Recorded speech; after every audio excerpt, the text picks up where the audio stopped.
Good morning বন্ধুরা, আমার ভাগ্যশ্রী কিচেনে আপনাদের স্বাগতম জানালাম। আজকে একটা ভালো নতুন রেসিপি নিয়ে আপনাদের কাছে আমি হাজির হয়েছি। আজকে আমি কিন্তু রান্না করব না, আজকে রান্না করবে আমার পিসি। আমার পিসির হাতে তেল চিকেন অনেকবারই খেয়েছি, শুনেওছি, কিন্তু এখন তো খাওয়া যাবে না। যাই হোক, এই তেল চিকেনটা পিসি কীভাবে করে সেটাই দেখা যাক। কড়াইয়ে তেল গরম করে তাতে দুটো তেজপাতা, চারটে গোটা শুকনো লঙ্কা ফোড়ন, তেজপাতা শুকনো লঙ্কা ফোড়ন দেওয়ার পর কুচি করে রাখা পেঁয়াজগুলো দিয়ে দেওয়া হলো।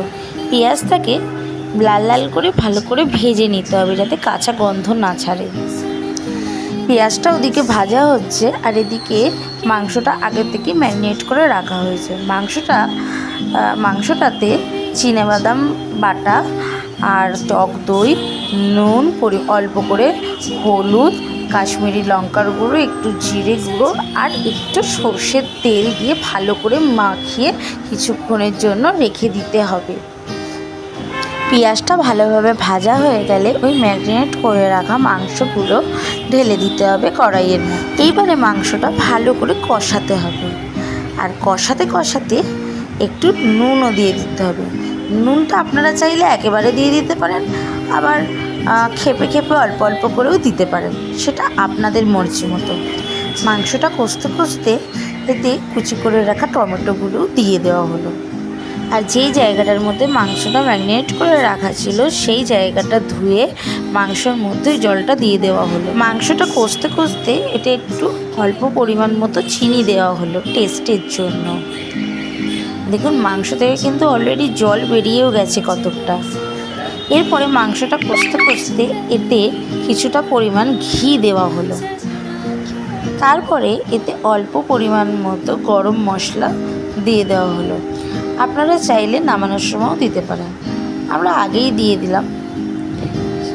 তারপরে গরম মশলা দিয়ে ভালো করে কষিয়ে নিতে হবে, আরেকবার ভালো করে নাড়াচাড়া করে নিতে হবে।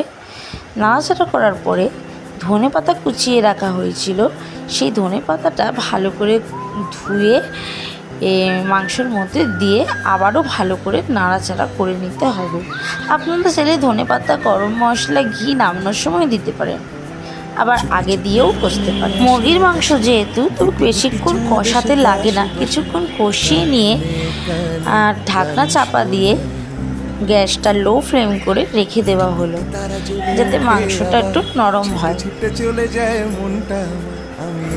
এরপরে কিছুক্ষণ বাদে ঢাকনাটা খুলে খোলা অবস্থায় মাংসটা ফুটতে দিতে হবে। ঠিক জলটা টেনে নিয়ে তেলটা বেরিয়ে আসবে যখন, তখনই কিন্তু মাংসটা নামাবেন, নালে কিন্তু ঝোল অবস্থায় নামালে কিন্তু তেল চিকেন হবে না, এটা চিকেনের ঝোল হয়ে যাবে। যখন জলটা শুকিয়ে যাবে তখনই কিন্তু নামাবেন। দেখুন, জলটা শুকিয়ে কি সুন্দর তেল বেরিয়ে গেছে।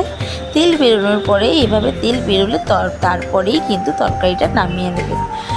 নামানোর পরে দেখুন চিকেনটা কি সুন্দর টেস্টি দেখতে লাগছে না, খেতেও কিন্তু টেস্টি হবে। কিন্তু আমি খেতে পারবো না বন্ধুরা, আমার তো এরকম তেল মশলা খাওয়া বারণ। যাই হোক, তোমরাও কিন্তু বাড়িতে ট্রাই করো, আর ভিডিওটা ভালো লাগলে চ্যানেলটাকে সাবস্ক্রাইব করো, লাইক, শেয়ার, কমেন্ট করো।